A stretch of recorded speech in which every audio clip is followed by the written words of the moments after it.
최경영의 최강 시사.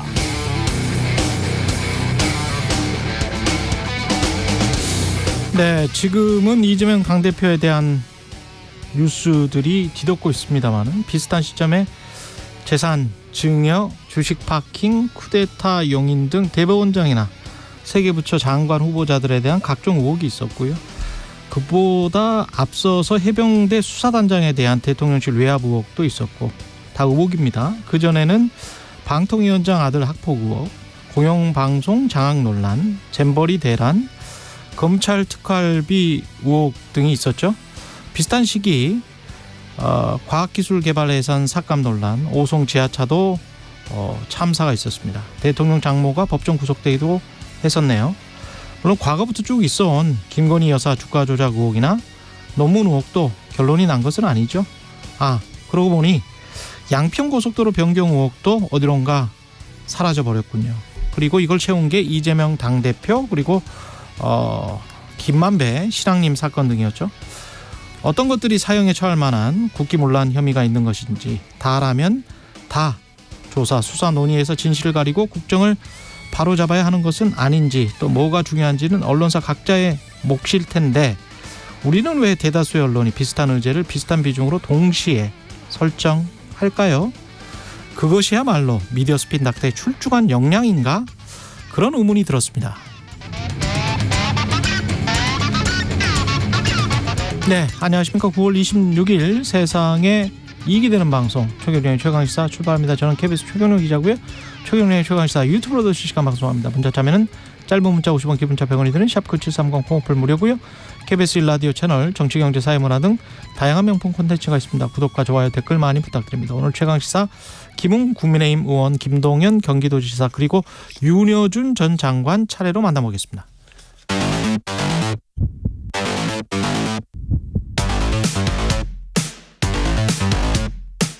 오늘 아침 가장 뜨거운 뉴스 언박싱.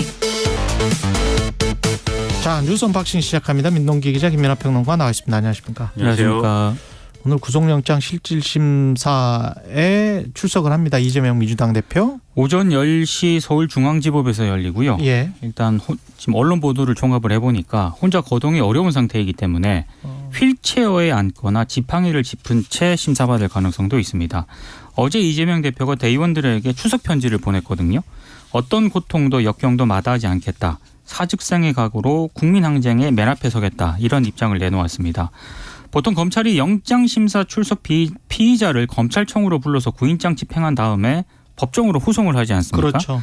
근데 이번에 검찰이 이재명 대표 건강, 안전 등을 감안해서 구인장은 집행하지 않고요. 바로 법원으로 출석하는 쪽으로 조율을 했다고 합니다. 그리고 검찰이 이번 영장심사에 대비해서 약 1,600쪽의 의견서를 작성을 했고 법정에서 보여줄 약 4시간 분량의 PPT도 준비했다고 하니까 굉장히 좀 이 시간이 좀 길어질 가능성도 있고요. 또 내일 새벽쯤 그렇습니다. 예상됩니까? 예. 그리고 이재명 대표가 영장심사 후에 서울구치소에서 결과를 기다리는 방안이 유력하던 그런 보도도 있습니다. 검찰 관계자가 이건 한 얘기인데요. 영장심사가 끝난 피의자는 서울구치소에서 대기하는 게 원칙이다 이렇게 얘기를 했습니다. 다만 구치소에서 대기할 때는 수영복은 입지 않고요. 신체 검사도 기본적으로만 하는 것으로 일단 정해졌다고 합니다. 민주당이 전직 국회의장 그리고 소속 의원 161명을 비롯해서 89만 4,117명으로부터 받은 구속영장 기각 촉구 탄원서도 어제 제출을 했습니다. 그리고 오늘 오후에는 신임 원내대표 선거도 치러질 예정이고요.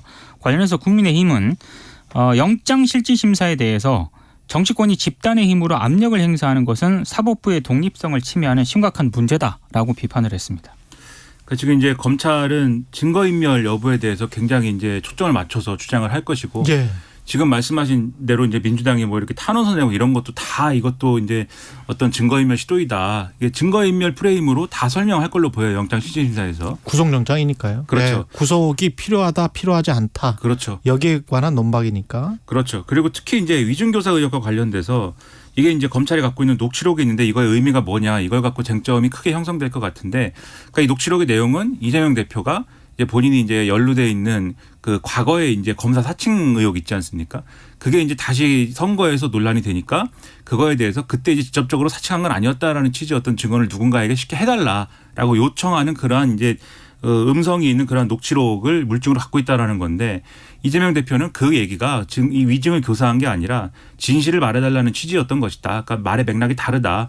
이렇게 지금 항변을 하고 있어서 이게 쟁점이 형성이 될 것 같고. 그 관련됐던 KBS PD는 지금 KBS 사장 후보자로 출마했던데. 네. 그 보도가 나오더라고요. 예. 모 PD인데. 예. 그리고 이제 그 백현동 의혹과 관련돼서는 이제 200억이라는 확정 이익을 얻을 수 있었는데 뭐 얻지 않도록 한 게 지금 기본적인 혐의 내용인데 거기에 대해서 이재명 대표는 오히려 그걸 받았으면은 지금 검찰의 이제 논리대로라면 제3자 뇌물로 걸었을 거다 이제 이렇게 반박을 하고 있는 상황이고 그다음에 지금 대북 송금 의혹에 대해서는 뭐 여러 가지로 이재명 대표가 이제 대통령이 되기 위해서 방북이 필요했던 거고 쌍방울이라는 회사는 여기에 대해서 대북 사업권을 얻기 위해서 이재명 대표를 도와줬어야 되는 것이고 이런 구조가 이제 제3자 뇌물의 어떤 근본이 됐다라고 검찰은 판단하는데 이재명 대표는 그게 아니라 쌍방울은 자신들을 위해서 이제 자신들의 주가나 이런 것들을 부양하기 위해서 한 일이고 나와는 관계가 없다 이런 논리로 맞설 걸로 보입니다. 그래서 이게 거의 검찰이 뭐 의견서가 1,500쪽, 1,600쪽씩 되고 뭐 프레젠테이션이 4시간 가량 된다고 하니까 이걸 또 다 반박을 또 해야 되는 거죠. 그러니까 이재명 대표가. 예. 그러면은 이게 최장 이 시간이 걸릴 것이다. 역대 10시간 이상 거의 12시간 뭐 이렇게 걸리지 않겠느냐 이런 전망까지 나와서 이걸 기다려야 됩니다. 어떤 결론이 나올지를 그걸 내일 또 얘기해야 되는데. 그럼 내일 새벽에는 나오겠죠, 보통. 그렇죠. 아무래도 그렇죠. 새벽에 네. 나올 것이기 때문에 예. 이걸 지켜볼 필요가 있겠고 여기까지 이제 법리적인 얘기고 정치적인 문제 또 다른 것이기 때문에 정치적인 얘기는 이제 또 뒤에 할 것으로 보여서 예. 법리적인 설명을 좀 드렸습니다. 그리고 그게 이제 기각이 되느냐 또는 뭐 구속영장이 받아들여지느냐 거기에 따라서도 민심의 향배가 크게 바뀔 거기 때문에 또 여론의 흐름도 전달을 해드려야 되니까 내일 아침에 좀 더 정확하게 그 이후에 정치적인 결과들에 관해서는 논평하는 게 맞는 것 같습니다. 다만 예. 요 점만 좀 지적을 하면 그러니까 민주당이 지금 이재명 대표 체포동향 가결 이후에 주류 위주로 완전히 이제 당을 재편할 것 같은 그런 기세로 지금 움직이고 있지 않습니까?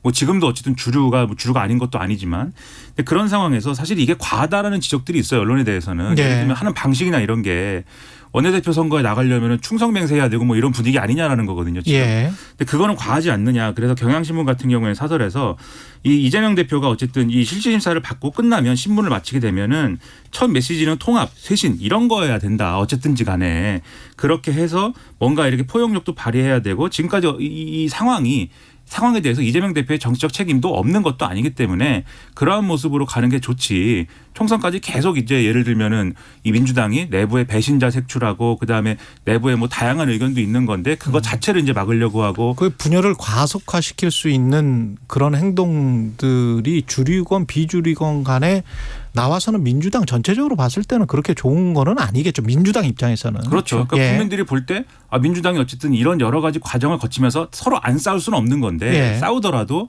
좀 뭔가 말이 되게 싸우고 좋은 모습으로 싸운다라는 느낌을 가져야 또는 원칙과 명분이 있어요. 그렇죠. 예. 국민들이 그래도 민주당이 뭐 할 만한 일을 하는구나 생각하는데 저 사람들이 공천 때문에만 저렇게 싸우는구나 그런 인상을 계속 심어줄 여지들이 있는 행동들이 계속 나오는 것 같아서 그런 게 계속 나오면 민주당한테 득될 그렇죠. 게 없습니다. 민주당은. 그렇습니다. 예. 그런 지적에 좀 귀를 기울였으면 좋겠습니다. 오늘 민주당 원내대표 보궐선거 어떻게 되는 겁니까? 지금 일단 뭐 우원식 의원하고요. 예. 삼선의 홍익표, 남인순, 김민석 의원이 일제히 이제 나오게 되는데 원래 그 단일화 뭐 이런 얘기도 나왔었거든요. 예. 근데 김민석 후보 같은 경우에 자신은 끝까지 완주를 하겠다라는 입장을 밝히면서 계속 이제 갈 것으로 보입니다. 그래서 뭐 다들 뭐 언론들의 분석은 누가 되든 친명이다 이런 분석을 내놓고 있기 때문에 예. 좀 봐야 될 것 같습니다. 누가 되는지에 따라서. 일단 우원식 의원 같은 경우에는 뭐 일부 언론 보도에 따르면 예. 본인이 뭐 원래는 그 초선 재선 의원들의 이제 설득을 받고 이제 나왔다는 거 아니겠습니까? 예. 그래서 조금 추대론이 잠깐 있었는데 그건 일단 물고 나가는 그런 상황이고 결과는 뭐 언론들도 결과 예측은 굉장히 조심스러운 것 같습니다. 이제 언론이 보는 포인트는 그런 포인트인 것 같으니까 여의도 논리죠 사실.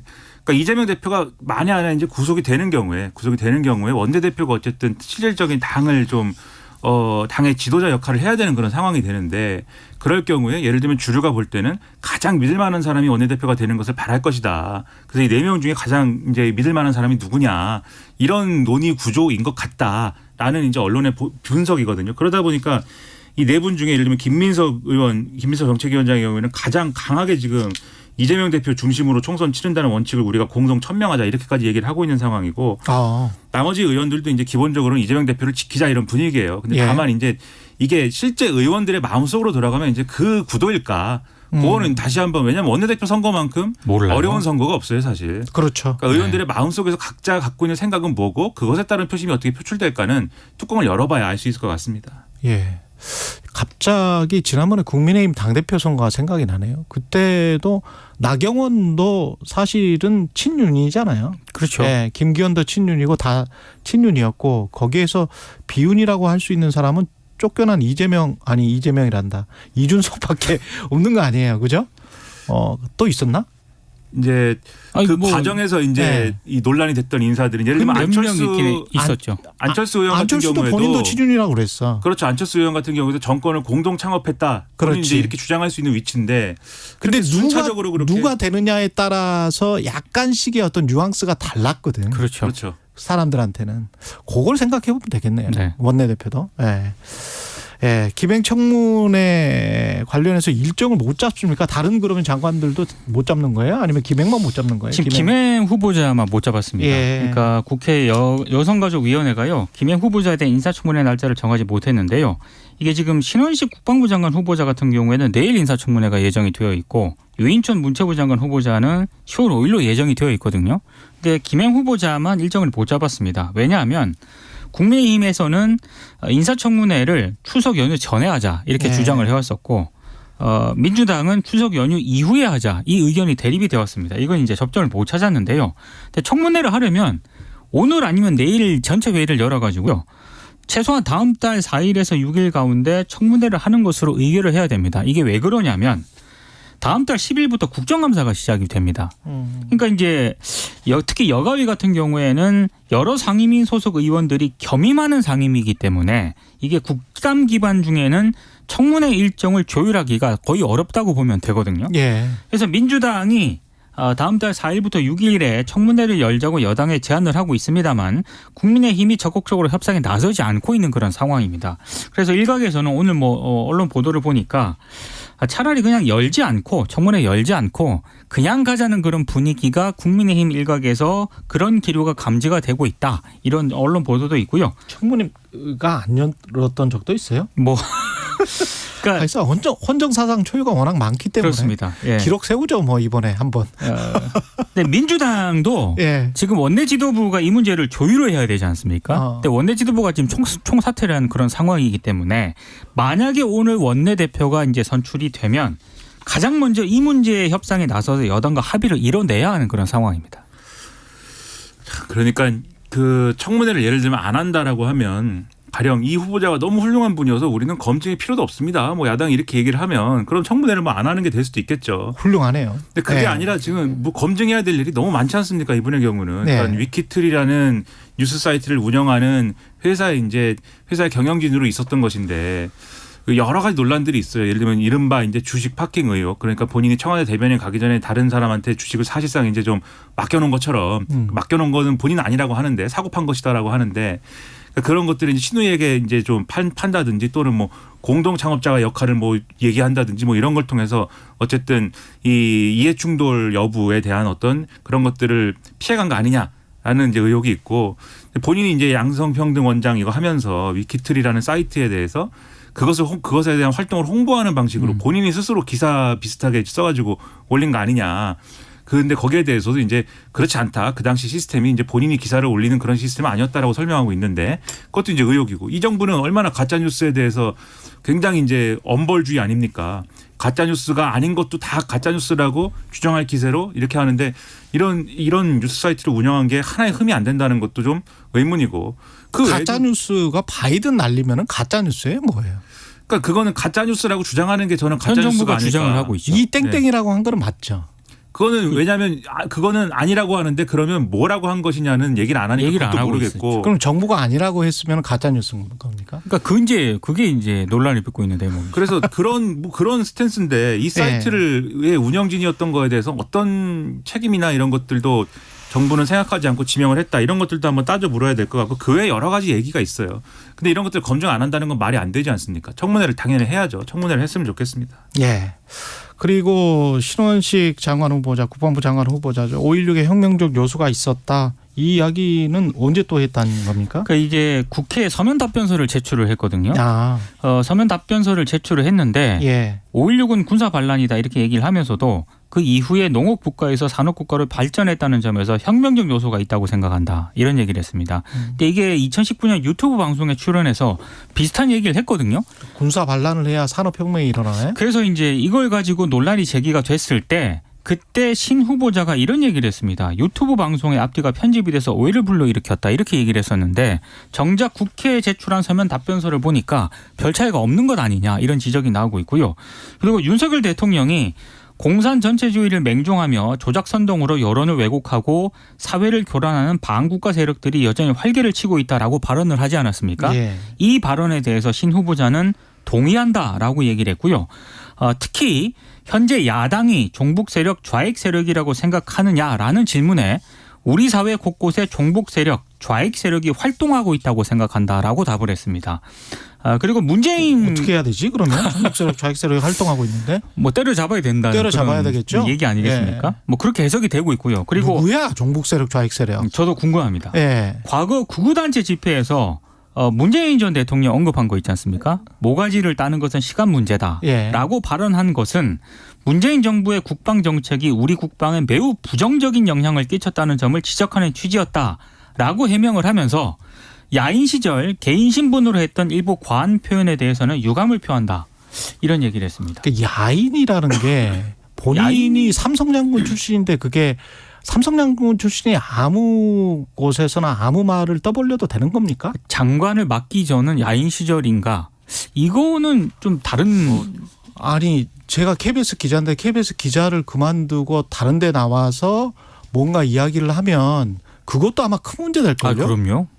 KBS 공영방송 기자 출신이 이렇다라고? 근데 네. 삼성장군 출신이 쿠데타를 옹호하는 듯한 발언을 하고 그다음에 전직 대통령에 대해서 그때는 현직 대통령이었죠. 2019년이면 그잖아요. 그럼 모 XX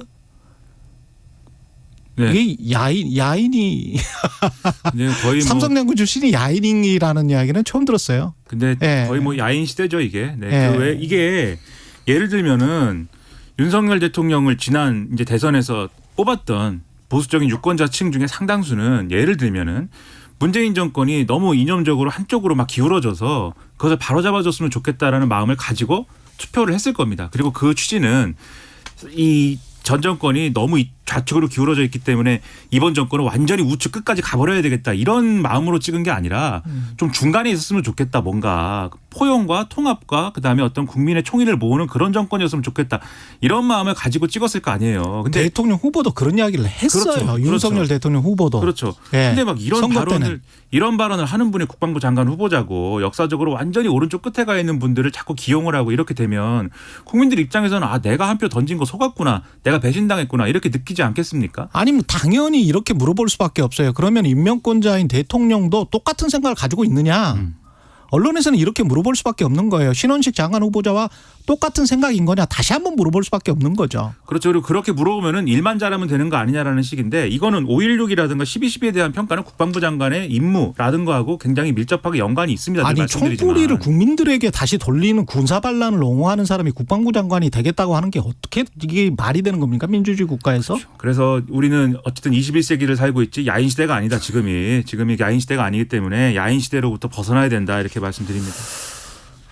뉴스가 많았는데 오늘도 2개 정도밖에 못했습니다. 여기까지 하겠습니다. 뉴스 언박싱 민동기 기자 김민하 평론가였습니다. 고맙습니다. 고맙습니다. KBS 1라디오 최경영의 최강시사 듣고 계신 지금 시각 7시 39분입니다. 출근길 날씨 정보입니다. 현재 전국 대부분 지역에 비가 오고 있습니다. 비는 내일까지 이어지겠는데요. 다만 오늘 늦은 오후부터 밤 사이에 수도권을 비롯한 서쪽 지역은 비가 그치는 곳도 있겠지만 내일 새벽부터 다시 비가 내리기 시작하겠습니다. 예상 강수량은 전국 대부분 지역이 5에서 40mm, 그중 동해안은 최고 70mm가 되겠습니다. 비가 오면서 오늘 낮 기온은 서울 22도, 대구 24도, 광주와 부산 26도 등에 머물며 서늘하거나 선선하겠고요. 제주만 29도까지 오를 전망입니다. 추석 연휴가 시작되는 목요일에는 하늘이 맑아지겠고 연휴 내내 날씨가 좋을 전망입니다. 현재 서울의 기온은 19.1도입니다. 날씨 정보 송소진입니다. 이어서 이 시각 교통 상황을 KBS 교통정보센터 유아영 씨가 전해드립니다.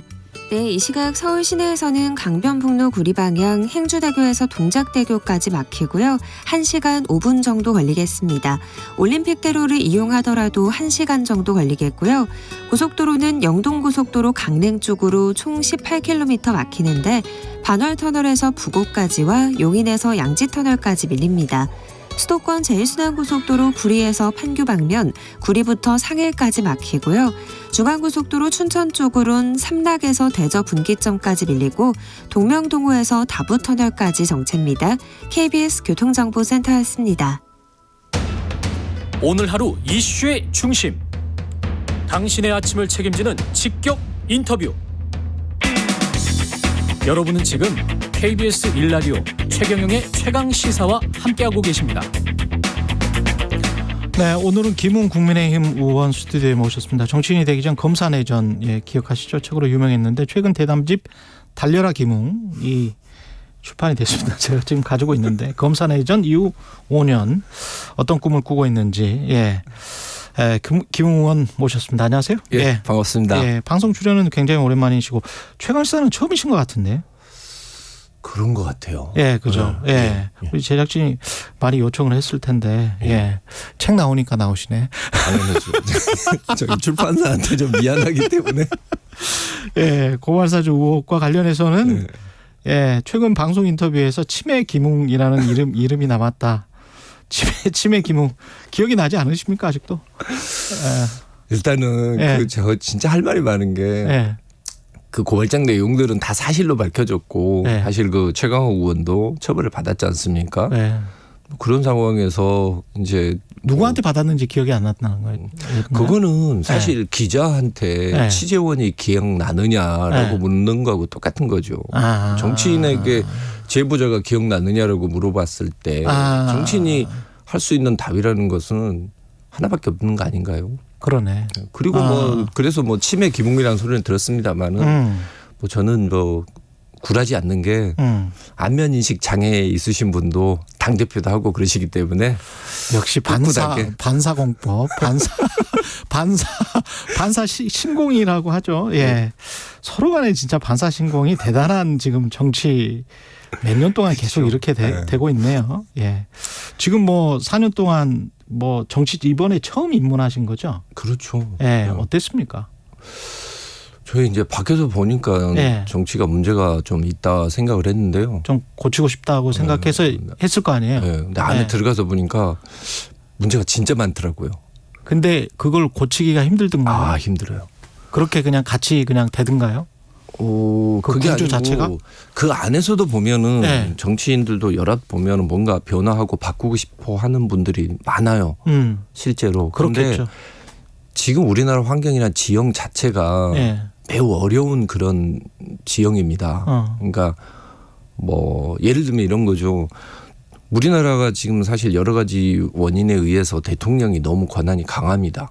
그 상태에서 거의 승자 독식을 하죠. 그렇죠. 그런 상황에다가 지금 지역주의도 확고하고 그 상황에서 소선구제하고 양당제가 이렇게 굳어져 있는 상태이기 때문에 사실은 거기에서 뭔가 정치를 하려고 하는 것보다는 그 당에 대해서 극단적인 그런 지지를 하는 층에 소구를 하는 거. 그게 정치적으로는 훨씬 더 유익하거든요. 자기한테는 합리적 의사 결정일 수밖에 없다. 그게 자기한테는 유리하죠. 예. 그럼 간단히 말씀드리면 그럴 것 같아요. 예를 들면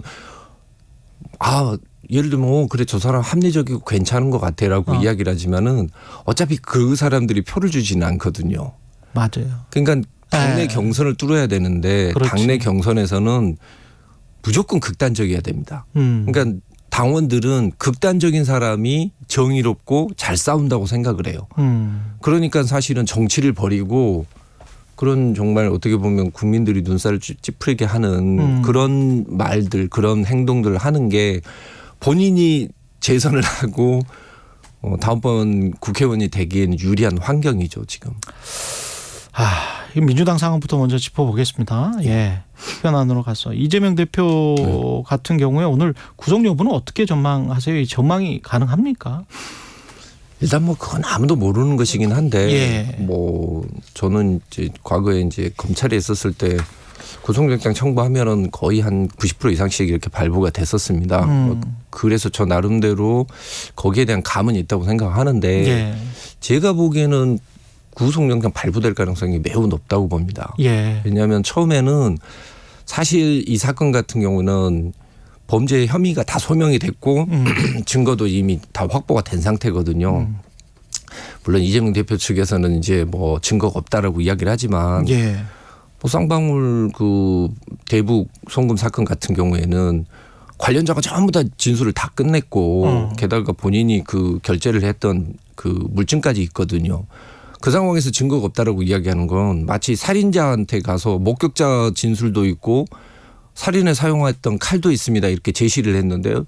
난 그건 증거 아니라고 봐요. 라고 이렇게 그냥 우기는 거에 지나지 않거든요. 근데 역설적으로 증거가 다 확보가 돼 있으면 사실 구속수사의 필요성은 떨어지는 겁니다. 왜냐하면 그렇겠네요. 그렇죠. 수사도 할 필요가 없으니까. 증거인멸의 우려가 없네요. 그래서 증거가 있으니까. 그 상황이었는데 그래서 저는 오히려 그 과거에 이제 돈봉투 사건 때 이모 의원께서는 그 이후로 증거가 다 확보가 됐기 때문에 기각이 됐었거든요. 근데 최근에 그 이재명 대표 측에서 실수를 좀 많이 하셨어요. 그러니까 구속을 하는 근본적인 이유는 증거인멸 우려하고 도주 우려입니다. 근데 증거인멸 정황이 지금 드러났거든요. 사실상 이화영 씨가 법정에서 진술을 한 게 있는데 그걸 뒤집는 편지를 받아온 거예요. 이거는 법률적으로 따지고 보면 증거인멸이 되는 겁니다. 그리고 도주 우려에서 우리가 보통 도주라고 하면 어디 도망가든지 외국으로 도망가는 것만 생각하지 않습니까? 그렇죠. 근데 엄밀히 말해서 도주는 뭐냐면 정상적인 형사 절차가 진행되지 못하게 만드는 거예요. 그렇기 때문에 단식하겠다라고 해서 병원에 들어 눕는 거는 법률적으로 봤을 때는 도주가 되는 거죠. 그리고 또 이제 판사가 그렇게 판단할 가능성이 있다. 그렇게 볼 수밖에 없는 거죠. 그러니까 실무적으로 봤었을 때는 증거인멸 우려하고 도주 가능성은 이미 확보가 된 거고 그다음에 중한형이 선고될 우려 같은 경우도 요즘 그 구속 사유로 많이 보고 있는데 뭐 이거야 뭐 액수로 보나 뭐로 보나 다른 관련자들이 전부 구속돼 있는 상태이기 때문에 중한형이 선고되는 건 거의 뭐 100%다. 그래서 제가 봤을 때는 그런 부분으로 봤을 때는 영장이 발부가 될 것 같다라고 생각합니다. 만약에 예측이지만 민주당 이재명 대표가 구속이 되면 민주당은 어떻게 되는 것이고 그리고 거기에 따라서 국민의힘은 어떻게 됩니까? 영향을 받습니까? 영향 받죠. 그런데 일단 저는 이제 제가 구속이 되든 안 되든 민주당은 뭐 장기적으로 봤을 때는 호재라고 봅니다. 장기적인 호재다. 네, 장기적으로는 호재죠. 뭐 사실 그동안 우리 당이 그 모든 대야 투쟁에서 내세웠던 건 뭐냐면 이재명 방탄이었거든요. 근데 그게 지금 사라지는 거고 지금 뭐 개딸이라고 하는 사람들이 보이고 있던 모습이 사실 과거 홍위병들이 보였던 그런 모습이거든요. 당을 사실상 대중의 힘으로 뒤엎겠다라고 하는 건데 글쎄요. 그게 지금 우리 국민들 눈에 어떻게 보일 것인지 뭐 이상민 이번에 그 의원에게 보냈던 그런 문자 같은 걸 보면서 사람들이 매우 불쾌함을 느끼거든요. 개딸들의 행동 자체에 대해서. 그래서 그리고 또 제가 아는 바에 의하면은 반명이라고 하는 의원들 같은 경우에는 사실 백전노장입니다. 과거에 탄핵도 이끌어냈고 정권 교체도 실제 해봤던 사람들이고 전략통들이 많아요. 그러니까 숫자가 적고 많고의 싸움이 아니고 기세와 정당성 그리고 전략의 문제인데 그런 부분으로 봤었을 때는 숫자가 적더라도 결국은 반명 쪽에서 결국 주도권을 잡아가지 않나. 민주당은 그러면서 비대위가 될 것이다. 예, 민주당 같은 경우에는 사실 그래서 문재인 전 대통령하고 이해찬 그 전 대표님이 과점하는 형태로 정리가 되지 않을까라고. 그러면 국민의힘은 위기입니까? 일단 국민의힘 같은 경우에 그 뭐 분당이 될 것이다. 뭐 그리고 저렇게 내홍이 일어날 것이다. 그래서 우리는 반사이익을 얻을 것이다라고 생각하는 일부 당직자들이 있더라고요. 근데 그건 민주당이 민주당이 그렇게 하면은 우리 당이 반사이익을 얻을 것이다라고 생각하는데 그건 진짜 한심한 생각입니다. 아니 여당이 도대체 얼마나 한심하면 야당의 내용에 의한 반사이익을 누리겠다라고 생각을 합니까? 그건 말도 안 되는 거고요. 장기적으로 봤었을 때는 우리 당에는 매우 안 좋은 거죠. 뭐 예를 들면은 우리 당의 국민들이 봤을 때 국민의힘 하면 떠오르는 정책이 없지 않습니까? 국민의힘 하면은 우리 삶에서 뭘 어떻게 바꿔줄 것이다라는 게 구체적으로 잡히는 게 없어요. 그것도 없는 상태에서 지금까지 해왔듯이 야당의 실수나 이재명만 가지고 어떻게 대처를 해본다? 그게 과연 먹힐까요? 국민의힘 상황 최근에 윤리위가 어젠가요? 총선 폭망 등의 발언을 한 이현주 전 의원에 대해서 주의 촉구 징계를 의결을 했고 이현주 전 의원은 이게 무슨 뭐 독재 국가냐 말도 못하냐 그런 이야기 했는데 어떻게 보세요? 뭐 우리 윤리위야 뭐 유명한 윤리위이기 때문에 유명해요. 아니 뭐 이준석 대표 같은 경우에는 뭐 고발만 당했다고 해서 쫓아내지 않았습니까? 근데 뭐 예를 들면 다른 사람 같은 경우는 이미 뭐 기소가 되고 혐의 유무가 뭐 명백한 그런 뭐 최고위원이나 이런 사람들에 대해서는 이런 방구 말도 없거든요. 도대체 이렇게 저 당파적이고 편파적인 윤리위는 본 적이 없습니다. 그리고 정치인은 말이 도구이고 말이 무기예요. 정치인한테 말을 하지 말라라고 이야기를 하는 것은 정치하지 말라는 거하고 똑같은 거죠. 그런 이야기했다고 총선 폭망론 이야기했다고 그러면 옛날에 뭐 예를 들면은 임진왜란 일어나기 전에 저기 아무래도 일본이 쳐들어올 것 같습니다. 왜가 쳐들어올 것 같습니다라고 이야기하면 그거 죽였어야 됩니까? 그렇게 보고하는 관찰사에 대해서는 아니잖아요. 그러니까 그런 것 자체가 사실은 지금 당 지도부가 조급한 것 같아요. 조급하다. 그 정도 이야기 정말로 자기들 말 맞다나 위기가 아니라고 이야기를 하면 그 말에 그렇게까지 반응할 이유가 있나요? 당장 김행 후보자 청문회는 그냥 이렇게 넘어가도 되나요? 어떻게 보세요? 이게 지금 날짜도 못 잡고 있지 않습니까? 그건 아마 여야 간에 어느 정도 생각이 있을 거예요. 지금 김행 후보자 같은 경우에는 제가 보기에는 그 뭐 최근에 있었던 민사 판결문이랑 이런 걸 봤었는데 저는 자진 사퇴하시는 게 맞는 것 같아요. 자진 사퇴하는 게 맞다. 그리고 그런데 민주당이 청문회 안 하면서 그냥 얼렁뚱땅 임명 강행하려고 하는 거는 오히려 민주당에 유리하다라고 지금 생각을 하는 겁니까? 장관이 되는 게? 글쎄요. 저는 제가 보기에는 아무래도 강서구청장 선거 이전에 시간을 맞춰서 청문회 일정을 그렇게 잡고 있는 거 아닌가. 그렇게 보는 거고 청문회 일정이 뒤로 미뤄지고 있기 때문에 사실은 결단을 좀 내려야 됩니다. 우리 당 입장에서는. 그렇군요. 계속 끌고 갈 수 있을 것인가. 나와서 뭐 갑자기 하늘 좀 쳐다보세요 뭐 이런 소리를 하는데 지금 언론이 제기했던 모든 의혹이라는 게 다 사실로 드러났어요. 그리고 난 다음에 가짜 뉴스라고 이야기를 하기 시작하면 도대체 우리 당의 이 국민들이 바라봤을 때는 도대체 그동안 우리가 가짜 뉴스 척결하겠다라고 이야기하는 게 뭐가 됩니까? 부끄럽죠. 그 송파구 갑이시잖아요. 거기는 수도권 위기론, 서울 위기론 같은 게 느껴집니까? 아니면은 덜합니까? 어떻습니까? 뭐 실감을 합니다. 저는. 그래요? 송파구도? 그럼요. 저희는 완전 초박빙이고요. 그래요? 저희가 저 이전에는 2,000표로 이겼고 저는 3,600표 차이로 이겼거든요. 뭐 정말 수만 번 잘못이면 그냥 넘어가는 숫자이기 때문에 실제로 느껴지는 거고 물론 이제 우리 당에 있는 요직에 계신 분들이 수도권 위기론이 가짜 뉴스다라고 이야기를 하면서 뭐 그 사람이 그걸 누가 펴트렸는지 잡아가겠다 뭐 이러고 있는데 그러니까 저 잡아가세요. 제가 수도권 위기론 주장을 하고 있고 만약에 그분들 주장처럼 예. 만약에 수도권은 괜찮고 예. 서울은 박빙 우세다라고 이야기를 하면 그럼 강서구청장 선거 결과에 직을 거세요. 자기들 말 맞다나 우세라고 이야기를 하면은 뭐 직이 날아갈 일이 없지 않습니까? 그렇죠. 그런데 실제 위기인데도 불구하고 그걸 만약에 숨겼다. 그리고 그 위기가 있다라고 이야기하는 사람을 핍박을 했다라고 이야기하면 그건 해당 행위죠.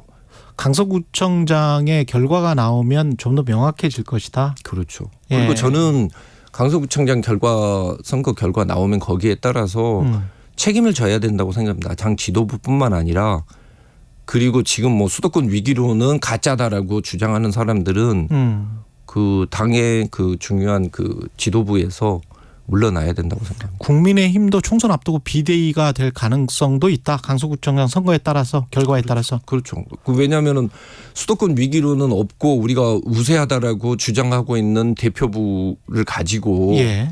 만약에 그게 아니라고 드러나게 되면은 전략적으로 우린 총선에서 다른 선택을 할 수밖에 없는 거죠. 예, 여기까지 듣겠습니다. 국민의힘 김웅 의원이었습니다. 고맙습니다. 예.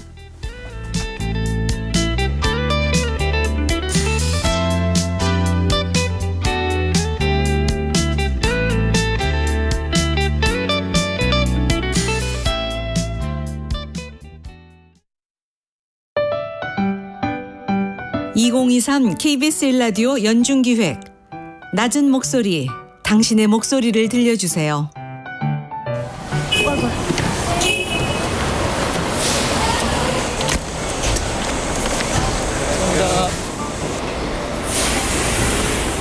안녕하세요. 고속버스 기사 최형욱입니다. 총 경력은 14년입니다. 저기 그 시외사업부 직행에서 약 7년 8개월 정도 일하고 동부고속에 온 지는 약 6년이 좀 넘었습니다. 우리 뭐 고속기사님께서 무슨 명절 어디 있겠습니까? 그렇게 가족과 보낼 수가 없네요. 저도 오늘 이렇게 스케줄 보니까 명절을 일하게 됐네요. 보니까 다들 어쩔 수 없습니다. 우리 직업상. 정체 구간이 많이 생기다 보니 명절, 여름 휴가 그때가 제일 힘들지요, 사실. 그럴 때마다 지칠 때마다 저는 앞에서 깍지 끼고 자, 이렇게 기사님 쫓아서 따라합니다. 실시해서. 자, 기지개 한번 핍니다. 실시. 자, 하나, 둘, 셋, 넷. 또 좌측으로 꺾습니다. 하나, 둘, 셋, 넷. 우측으로 꺾습니다. 하나, 어깨 돌려주기 위해서 여러 가지 제시들을 취해서 손님들 좀 지루하지 않게끔 그렇게 하고 있습니다. 저도 운행을 하다 보면 고맙다는 그런 말 한마디에 또 제가 또 힘이 나고 아, 내가 고속버스 참 잘했구나. 이 수많은 사람들의 그 불편함을 조그마한 배려하는 마음으로 이렇게 열심히 하다 보니 여기까지 왔네요. 그래서 고속버스에 그래서 자부심을 갖고 일을 하고 있습니다. 서로를 좀 더 이해하고 갈등을 줄여갈 수 있길 희망합니다. KBS 1라디오 연중기획 낮은 목소리였습니다.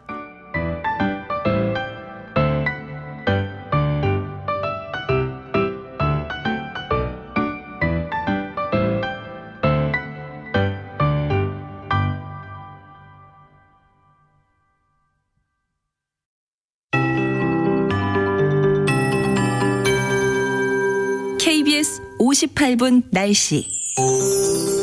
추석 연휴를 앞두고 오늘과 내일 전국에 가을비가 내리겠습니다. 비는 내일까지 내렸다 그치기를 반복하겠고요. 오늘 늦은 오후부터 밤 사이에 수도권을 비롯한 서쪽 지역은 비가 잠시 그치는 곳이 많겠지만 내일 새벽부터 다시 비가 오겠습니다. 내일까지 예상되는 비의 양은 강원 영동과 경북 북부 동해안이 최고 70mm, 수도권과 충청도, 강원 영서와 경북 지역은 5에서 40mm, 그 밖의 지역은 5에서 20mm 정도가 되겠습니다. 비가 오면서 오늘은 낮에도 서늘하거나 선선하겠습니다. 서울과 강릉 22도, 대구 24도, 광주, 부산 26도 등에 머물겠고요. 제주만 29도까지 오를 전망입니다. 추석 연휴가 시작되는 목요일에는 다시 하늘이 맑아지겠고 이후 연휴 내내 전국이 대체로 맑아 날씨가 좋겠습니다. 추석 당일에 둥근 보름달을 전국에서 볼 수 있을 전망이고요. 연휴 중반까지는 낮 기온이 예년 이맘때보다 높아서 25도를 웃돌며 다소 덥겠지만 아침에는 서늘해서 큰 일교차를 주의하셔야겠습니다. 연휴 후반에는 기온이 점차 떨어지면서 부쩍 쌀쌀해지겠습니다. 현재 서울의 기온은 19.1도, 경기도 지금까지 15mm의 비가 내렸습니다. 송소진입니다.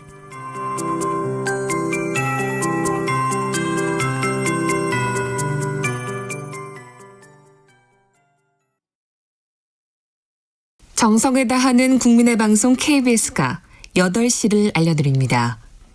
AM 711kHz, FM 97.3MHz, KBS 1라디오입니다. HLKA.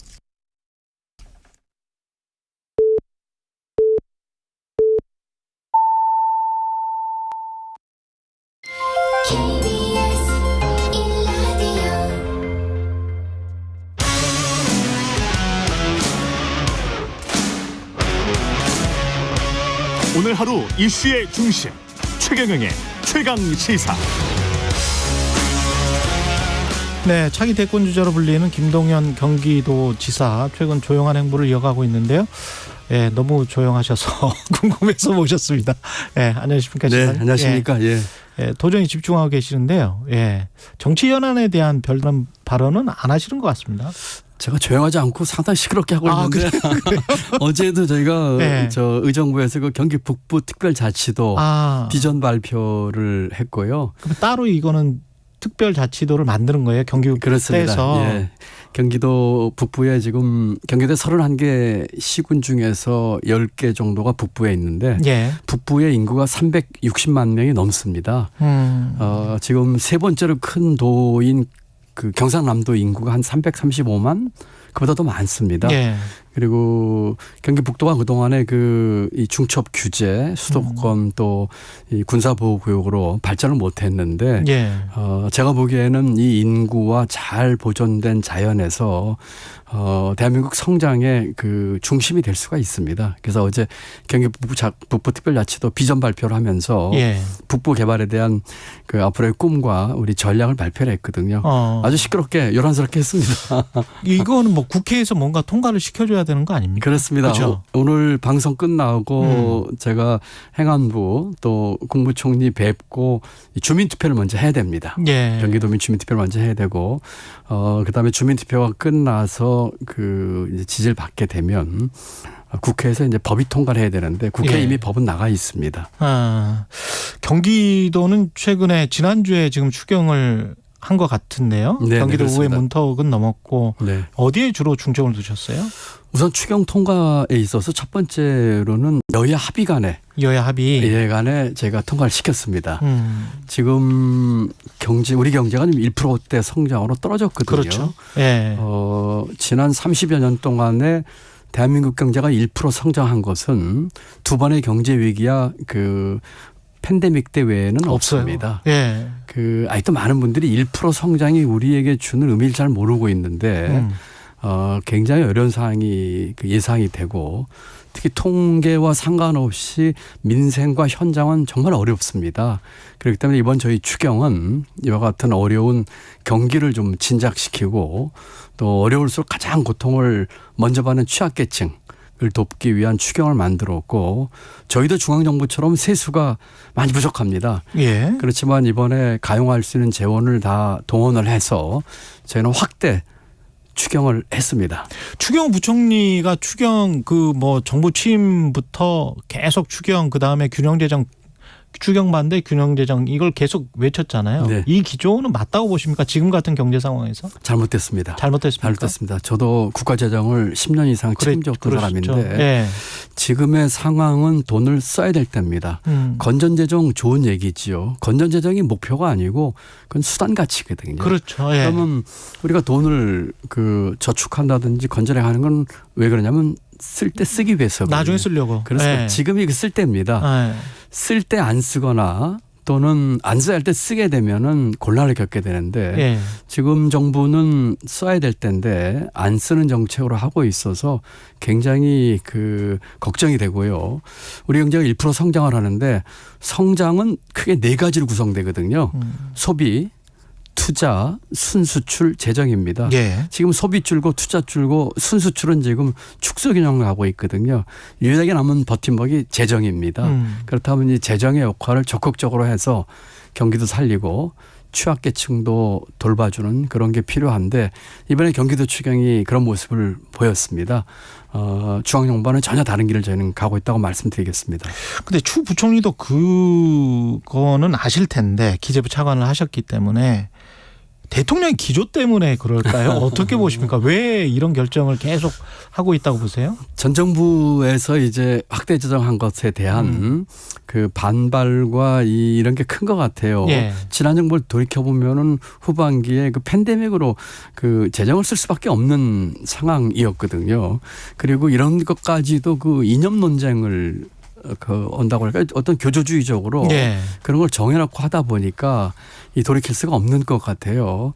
저는 지금의 재정을 포함해서 정부 경제정책이 잘못됐다고 생각합니다. 그리고 추 부총리가 아마 이제 정치인이시니까 내년엔 출마를 위해서 이제 아무래도 곧 뭐 신상 변동이 아니겠습니까? 그렇겠죠. 네. 그런 식으로 해서 만약에 경제팀의 교체가 있다면 저는 있어야 된다고 보고요. 예. 그때가 경제정책을 바꿀 수 있는 좋은 기회입니다. 어떻게 해야 됩니까? 뭐 이렇게 해야 되겠죠. 예. 어차피 출마하시기 위해서 이제 나가신다면 예. 그걸 계기로 해서 부총리 개각해야 되지 않겠습니까? 예. 그때의 새로운 사람이 경제정책의 그 기조를 바꾸겠다는 걸 해야죠. 한 입으로 두 말을 못하는 법입니다. 그렇기 때문에 늘 역대 정부에서도 예. 이 경제정책의 전환에 있어서는 이 경제수장의 교체라든지 이런 걸 계기로 활용을 했거든요. 예. 면밀히 따져보고 저는 야당 도지사로서 비판을 위한 비판을 하는 게 아닙니다. 대한민국 경제를 위해서 하는 얘기죠.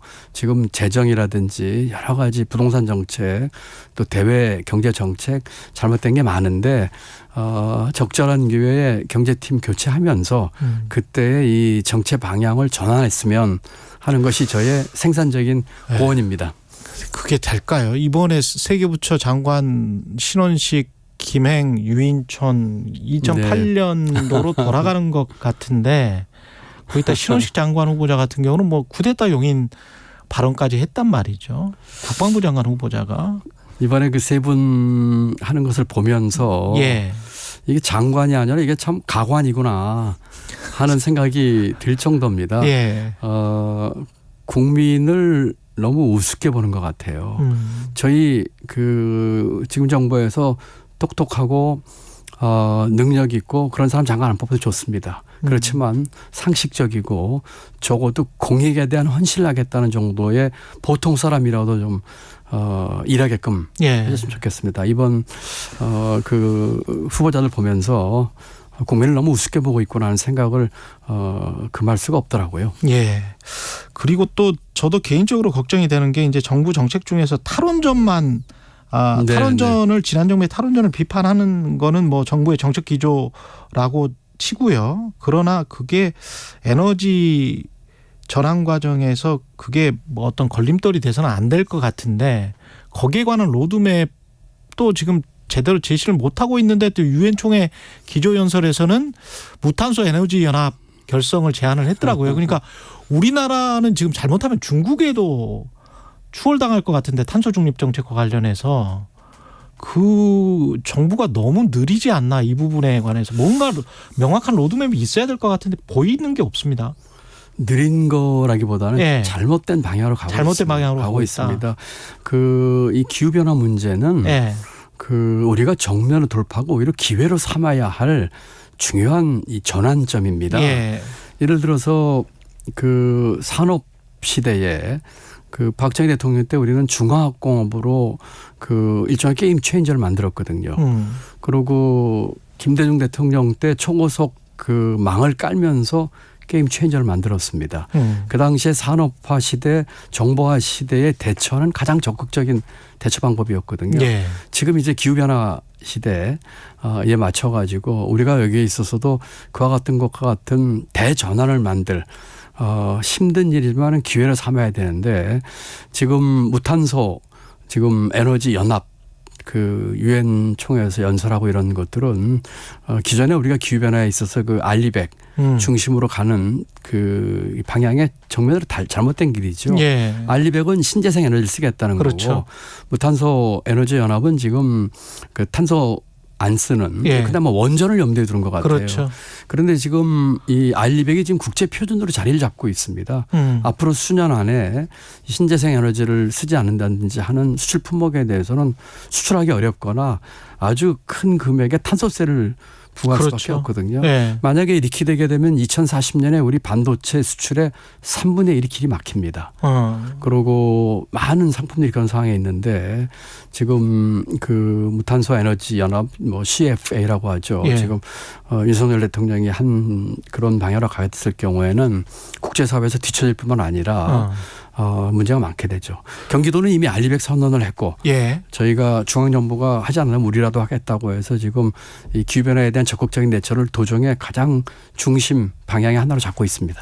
아니 그래서 CF100을 한다고 하더라도 그러면은 유럽 연합이 제시했던 뭐 고준위 방사선 폐기물 처리장을 지정을 해야 되고 그리고 원전을 만들어야 될 텐데 거기에 관한 로드맵도 없어요. 그렇습니다. 신규 원전이랄지 고준위 방사선 폐기물 처리장을 그럼 어디에다 만들지 어떻게 국민적 합의를 핀란드 같은 경우는 뭐 10년 20년 걸린 것 같은데 이걸 언제 어떻게 시작해서 에너지 믹스를 어떻게 할지에 관한 무슨 시간표가 나와야 될 것 같은데 기업들이 굉장히 답답해하는 것 같더라고요. 이런 거와 관련해서. 그런 로드맵이 없고 예.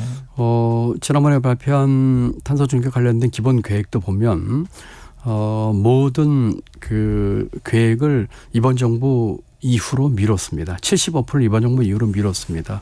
2030년까지가 달성할 목표가 있는데 예. 안 그래도 우리가 지금 기후 악당 국가거든요. 예. 그래서 이것을 저는 가장 적극적으로 대처해서 오히려 우리가 기회를 삼아야 되겠다. 새로운 우리 먹거리가 여기서 나올 수 있다. 우리의 IT, AI 기술과 접목을 해서 기후변화에 적극 대처하는 걸 해야 되겠다. 경기도가 알리백하면서 산단 알리백하니까 유수의 기업들이 지금 경기도로 오면서 지금 하겠다고 하는데 네. 첫째로는 중앙정부에서 이것에 대해서 소극적이니까 이 산업이 죽고 있고요. 두 번째는 유일하게 할 수 있는 경기도밖에 없으니까 오는 거거든요. 빨리 중앙정부에서 이 문제에 있어서 적극적으로 나가고 로드맵을 제시해서 우리 경제의 활로를 여기서 찾아야 한다고 생각합니다. 예. 그리고 그 민생과 관련해서 오세훈 서울시장이 서울 내에 대중교통 무제한 이용하는 그 카드 통합 정기권 정책을 발효시켰는데 이게 다 경기도와 연결돼 있어가지고 네네. 어떻게 되는 겁니까? 우선 뭐 오세훈 시장이 이렇게 한 취지나 그 내용 자체에 대해서는 뭐 저는 좋은 취지라고 생각을 하고요. 예. 다만 이제 경기도나 인천 수도권하고 다 연계가 돼 있기 때문에 예. 그 사전 협의가 없었던 건 조금 아쉽고요. 사전 협의는 없었군요. 네, 없었군요. 예. 예를 들어 가지고 신분당선이라든지 또는 광역버스 이게 적용이 안 됩니다. 그런데 그런 교통을 이용하는 승객들이 많고 우리 오 시장께서도 만나면은 경기도 살지만 서울에 지장 가진 사람들 다 서울 시민입니다. 그런 사람이 수백만 명 때문에 이렇게 말씀하시거든요. 예. 또 거꾸로도 마찬가지고요. 그렇죠. 예. 저희는 지금 K-패스라고 해서 이제 내년에 그 중앙정부에서 하려고 하는 것에 대해서 적극적으로 이제 참여할 계획이었는데 이게 이제 나왔기 때문에 좀 종합적인 계획을 다시 세우고 있고 어쨌든 간에 경기도 서울시 인천시가 같이 이렇게 힘을 합쳐가지고 예. 이 수도권 주민들의 이 교통 문제 해결하는 데는 함께 이렇게 뜻을 모으고 또 협의하고 이렇게 했으면 좋겠습니다. 협의는 지금 계속 되고 있는 거죠? 네, 서울시. 지금 저희가 협의 없이 발표가 좀 아쉽긴 했지만 예. 뭐 또 오 시장도 나름대로 사정이 있으셨겠죠. 예. 그 취지는 저희 동감하니까 저희는 조금 더 크게 지금 일단 시범 사업을 하신다고 하셨어요. 그런데 아마 제가 예상하는 문제점도 있고 하기 때문에 경기도가 조금 더 포괄적으로 생각을 하면서 같이 협조할 수 있는 방안 또 저희 나름대로의 방안을 찾아보도록 하겠습니다. 이 지방정부로서는 이례적으로 지금 외교 활동도 활발하게 벌리고 계시는데 캠프 험프리스에 최근에 다녀오셔가지고 필립 골드버그 주한미 대사 엘고 전 부통령 같은 경우는 뭐 전 세계 기후 대사 같은 분인 것 같습니다. 맞습니다. 예. 론 디센티스 주지사도 만났었군요. 며칠 전에 애리조나 주지사도 만났습니다. 서울에서. 그러셨어요? 네. 어떤 특별한 이유가 있으세요? 외교가 경제입니다. 외교가 경제다. 그렇습니다. 예. 제가 이렇게 많은 분들 만나고 하는 거는 경기도민도 나와서 대한민국 국민 먹고 사는 문제, 잘 사는 문제 해결하기 위한 외교가 경제죠. 그렇기 때문에 하는 것이고, 두 번째는 외교는 또 사람관계입니다. 그래서 이와 같은 것들을 통해서 우리가 할 수 있는 많은 것들, 특히 그 국민들의 먹거리 문제 해결하는 것들이거든요. 예를 들어서 제가 경제부총리 때 예. 미국 재무장관과 휴대폰으로 통화를 할 정도로 편하게 전화를 할 정도의 관계였습니다. 그러다 보니까 정말 어려운 문제 봉착했을 적에 예. 그 전화를 해결한 적이 있습니다. 뭐 제가 예. 자세히 말씀드리긴 어려운 상황이긴 합니다만 환율 문제로 한미 간에 아주 첨예하게 대립돼 있을 적에 그렇죠. 전화 통화하면서 그 해결을 했는데 그동안 쌓여온 신뢰관계가 큰 역할을 했고, 미국 대사께서는 그렇게 얘기했다고 합니다. 진보 인사 중에 가장 대화 잘 되는 사람이 경기도지사고 미국을 잘 이해하고 있다.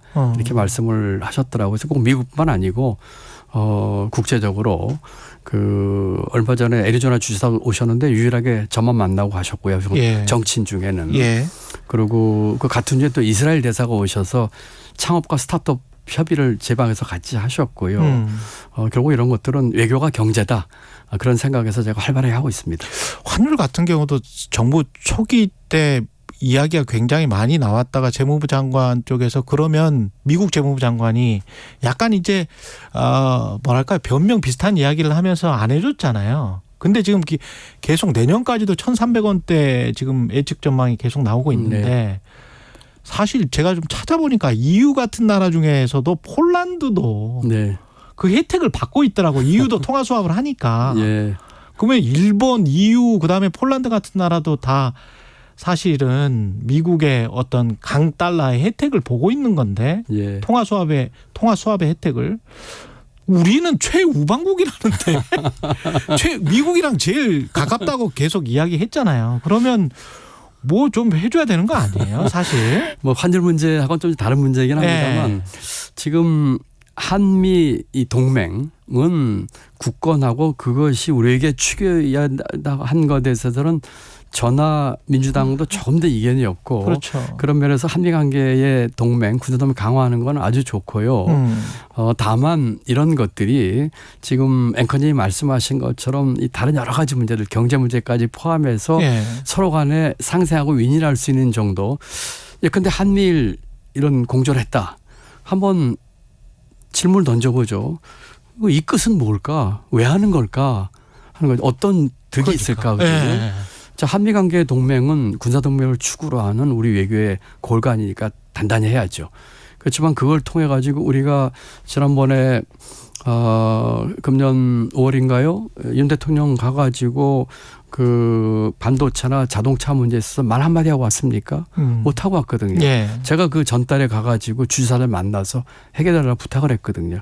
그러므로 한미 관계에 골간을 두고 이런 반도체 칩스라든지 또는 자동차 문제라든지 이런 것들 같이 해결을 해야죠. 그리고 일본은 좀 경우가 다릅니다. 일본과의 관계를 개선하는 건 우리가 뭐 맞는 방향이긴 하지만 예. 한미와 같은 군사동맹이나 군사동맹까지 가는 거는 맞지 않습니다. 예. 이것은 우리 지금 독도 영유권 문제라든지 과거사 문제 해결되기 전에 일본과의 군사동맹 또는 군사동맹까지 간다고 하는 것은 옳지 않습니다. 다시 말씀드려서 한미를 축으로 하는 이 동맹은 강화하되 일본은 개선을 하면 되는 것이고 또 하나 중요한 문제는 중국입니다. 중국이죠. 예, 중국입니다. 예. 중국은 우리 먹거리 문제와 관련돼 있습니다. 그런데 예. 지금 아주 일방적으로 지금 한미일 이런 식으로 해서 동북아의 신냉전 구도를 만드는 것은 우리 국민의 먹거리나 경제 문제로 봐서는 현명하지 않은 일이죠. 예. 그리고 경기도 지사시기 때문에 양평이 경기도잖아요. 네. 양평고속도로 변경 논란이 쑥 들어갔는데 이건 좀 파악을 해 두신 게 있을까요? 그럼요. 이건 예. 뭐 저희 그 관내 일이고요. 예. 저희 주장은 이렇습니다. 당초 목적에 맞게 그리고 신속하게 할 수 있는 방안으로 빨리 하자입니다. 그런데 지금 이 노선이 변경된 과정과 절차를 보면 예. 너무나 이상한 것이 많습니다. 그리고 정의롭지 않습니다. 우리가 그런 정의 문제에 대해서 잘 가끔 잊고 있는데 예. 정의롭지 않습니다. 그렇다면은 당초에 수년간의 올바른 절차를 밟아서 한 노선을 손바닥 뒤집듯이 장관이 백지화시키고 예. 이것은 국가 정책을 결정하는 의사결정 체계의 심각한 결함입니다. 국정운영의 난맥상이지요. 등등으로 봐가지고 맞지도 않고 애초에 목적은 그쪽 경기도 동북부 예. 국도 6호선 막히는 것 예. 나중에 그 서울 양양까지 하는 고속도로에 연결해서 거기가 지금 아주 악명 높은 예, 그렇죠. 지역이거든요. 저도 갈 때마다 그러시죠. 예. 그 교통 해결을 위해서 한 것이거든요. 교통 분산을 좀 하려고 한 거잖아요. 그러니까 예. 원래대로 하게 되면 그 국도 6호선 해결 일부 하고 양양고속도로 해결하면은 가평에 설악 IC하고 연결하게 되면 그게 분산이 되면서 그게 원래 당시의 목적입니다. 예. 그런데 지금 밑으로 빼면서 그렇죠. 새로운 수정안이 나오면서 그 계획은 온데간데 없고 예. 그리고 지금 뭐 특정인 땅 얘기 나오고 있지 않습니까? 그렇죠. 예. 그게 바뀌게 된 그 절차 왜 바뀌었고 누가 바뀌었고 어떻게 바뀌었고에 대한 답이 안 나오고 있어요. 근데 그것도 용역회사가 이렇게 바꾸라고 했다. 그 어떤 검토나 이런 것들을 정부기관 KDI에서 했는데 그게 그렇게 바뀔 수가 있습니까? 용역회사에서 바꾸라고. 전혀 상식적이지 않습니다. 예. 용역회사가 예컨대 어느 정도 수행한 데 의견을 제시할 수는 있지만 예. 이것은 초기에 바꾸는 안을 냈거든요. 어느 용역회사가 그런 일을 할 수 있겠습니까? 여러 가지 면에서 의혹이 해소가 되지 않는다면 이것들이 그 빠른 시간에 추진하는데 우선 걸림복이 될 것이고요. 예. 또 수정안으로 인해서 노선의 55%가 바뀌는데 예. 그럼 이것들은 앞으로 그 기재부와의 그 타당성 재조사라든지 이런 해당이 되면 또 지연이 될 것이거든요. 예. 그래서 빨리 할 수 있는 예. 당초 목적에 할 수 있는 그리고 정의롭게 할 수 있는 그런 걸 하자는 게 저희 주장입니다. 대통령이 2차 개각 아까 잠깐 말씀을 하셨습니다마는 3명의 장관 후보자에 대해서는 또 어떻게 평가하시는지도 궁금하고 강성으로 계속 가고 있다. 무슨 이제 대통령이 직접 그런 말씀도 하셨어요. 사실은 뭐 야당과 싸우는 전사의 역할 뭔가 여론이 잘못됐다면 싸우는 전사의 역할도 필요하다. 그런 사람들이 되어라. 국민의힘 의원들에게도 그렇고 장관들에게도 그런 거를 요구하는 게 맞는 겁니까? 어떻게 보세요? 맞지 않습니다. 저도 국무위원을 그 2번 했었고 예. 정무직으로 3번 있어봤고 국회의원을 많이 상대해봤죠. 야당 의원들은 싸워야 될 상대가 아니고요. 함께 국정을 논하고 설득하고 또 할 얘기 있으면 그 뭐라고 할까요? 소신껏 하되 서로 간에 그 대화를 나누고 해야 될 상대죠. 제가 부총리 때 의견이 아무리 틀려도 저런 식으로 그 싸우는 국무위원 그건 전혀 바람직하지 않고 만약 그런 국무위원 있다면 저부터가 그러지 말라고 했을 것입니다. 그리고 아까도 그 새로운 후보자들 얘기했는데 정말 국민을 우습게 보는 것 그다음에 최근에 국무위원들이 국회에서 야당 의원들에게 하는 그와 같은 태도 매너 언사 이거는 국민들 보기에 정말 바람직하지 않습니다. 국민들이 다 알고 계세요. 점잖게 얘기를 해도 할 얘기하면서 토론하는 그런 모습 보이고 또 서로 대화하는 그런 모습 보여야죠. 대통령이 이제까지 취임해서 야당 후보 한 번도 안 만나면서 대화의 그 끈을 끊어버렸거든요. 예. 그래서 우리 국무위원들도 거기에 따라서 하고 어떻게 보면 윤심보기를 하고 있는 것 같은데 예. 국민 보고 하는 그런 정책 그런 정치가 됐으면 좋겠습니다. 근데 그전 정부와 많이 비교를 하잖아요. 그러면서 네. 이제 그 국민의힘 의원들이나 대통령실에서도 뭐 문재인 정부 때도 그랬어. 문재인 정부가 더 나빴어. 뭐 이런 얘기 많이 하지 않습니까? 네. 네. 문재인 정부 때는 문심에 따라서 이렇게 국무위원들이 이런 식으로 행동을 했었나요? 그렇게 하지 않았습니다. 네. 우선 최소한 저는 대통령께도 할 얘기 했었고요. 네. 잘못된 거 지적했었고요. 청와대와 엄청난 각을 세우면서 제 얘기를 했었고요. 네. 그것은 첫째로는 이것이 대통령을 위한 길, 더 크게는 대한민국과 대한민국 경제를 위하는 길에서 소신껏 했었거든요. 국회에서는 야당 의원들께도 최선을 다했습니다. 늘 국민의 대표라고 존중을 했고 의견 틀린 것까지 제가 굽히지는 않았습니다. 제 소신껏 얘기를 했고 어떤 의원은 제가 부총리 때 지난 정부가 잘못해서 이렇게 된 거 아니냐 경제가 지난 정부 잘못한 거 얘기해달라고 여당 의원이 얘기했을 적에 제가 그렇게 답을 했습니다. 의원님 경제는 흐름입니다. 그런 생각할 수 없습니다. 지난 정부가 잘한 것도 있고 못한 것도 있겠죠. 그렇죠. 지금 현재 이 문제는 그렇지만 다 제 책임입니다. 저희 책임입니다. 그렇게 얘기를 했더니 그 당시 야당 사회보는 의원이 정말 훌륭한 답변이 있습니다. 이렇게 얘기할 정도로 했는데 지금 정부도 이제는 과거 정부 얘기하는 거는 아이고 나는 좀 찌질합니다라는 거와 똑같은 얘기예요. 우리 책임입니다. 지난 정부에서 그렇다고 뭐 했던 흐름이 있다고 하더라도 그렇죠. 우리 책임입니다. 우리가 잘해보겠습니다. 이렇게 얘기하는 것이 오히려 국민들로부터 지지받고 또 박수받을 거라고 저는 생각합니다. 그 민주당 상황을 좀 여쭤보지 않을 수가 없는데 오늘 이제 체포동의안 관련해서 구속영장 관련해서 심사가 있을 것 같고요. 내일 새벽이나 나올 것 같은데 그 여부와 관계없이 민주당은 앞으로 어떻게 해야 될까요? 뭐 지금 상황 몹시 안타깝고요. 민주당은 그 저력이 있는 전통 있는 정당입니다. 여러 어려움을 그동안 극복을 했습니다. 민주당의 그 단합과 혁신을 통해서 저는 극복을 하려고 믿습니다. 단합은 모두가 다 만장일치 찬성하는 게 단합이 아닙니다. 그 안에서 많은 이견이 있고 다른 얘기가 있겠지만 또 그게 민주주의죠. 그 안에서 성숙되게 단합된 모습 보여줄 것이고 지금 정치가 실종됐다고 합니다. 민주당 안에서라도 성숙된 정치가 살았으면 좋겠고요. 또 하나는 혁신입니다. 민주당도 우리가 정부와 윤석열 대통령을 비판도 합니다. 저도 비판하지만 저는 이 정무적인 거라기보다는 생산적인 비판을 하고 있거든요. 그런데 민주당도 반성할 점이 많이 있습니다. 혁신해야 되고 고칠 게 많습니다.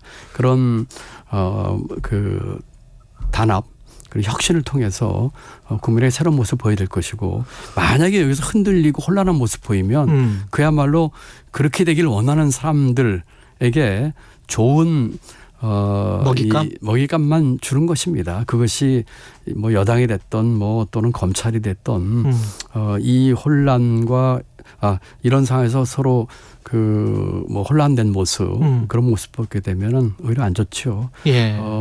길게 봐서 민주당이 그것을 극복할 저력과 그런 힘이 있다고 저는 믿고 있습니다.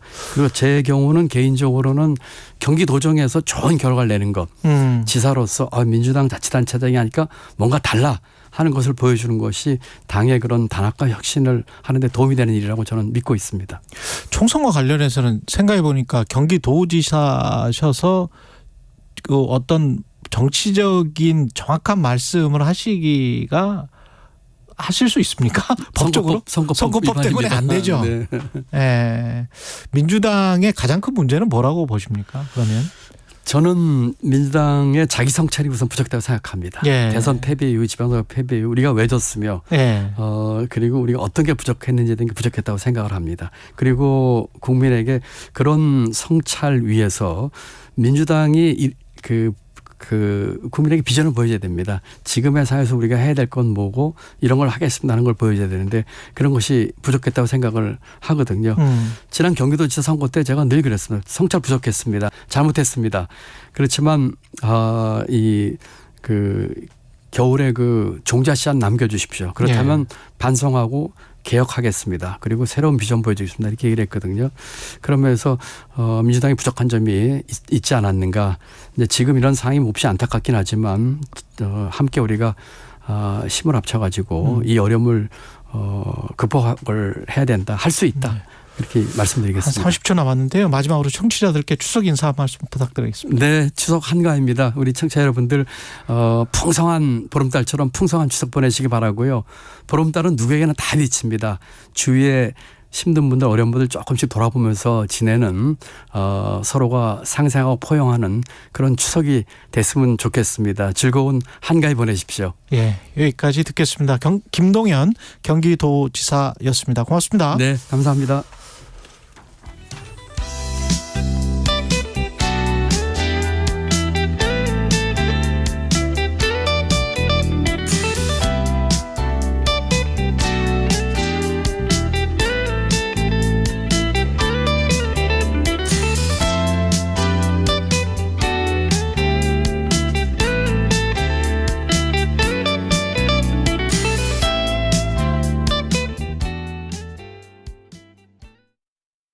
잠시 후 8시 반부터 일부 지역국에서는 해당 지역 방송을 보내드립니다.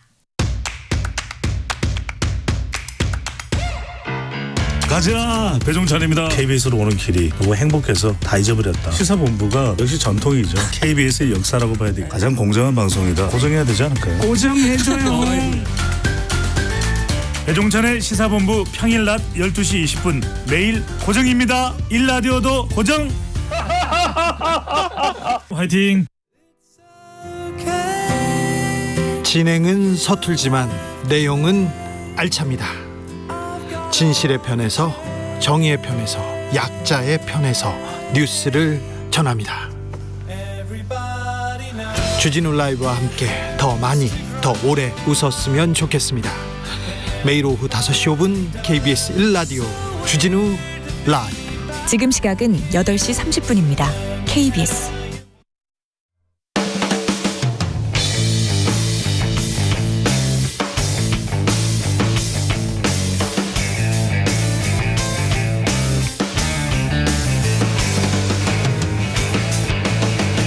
최경영의 최강 시사.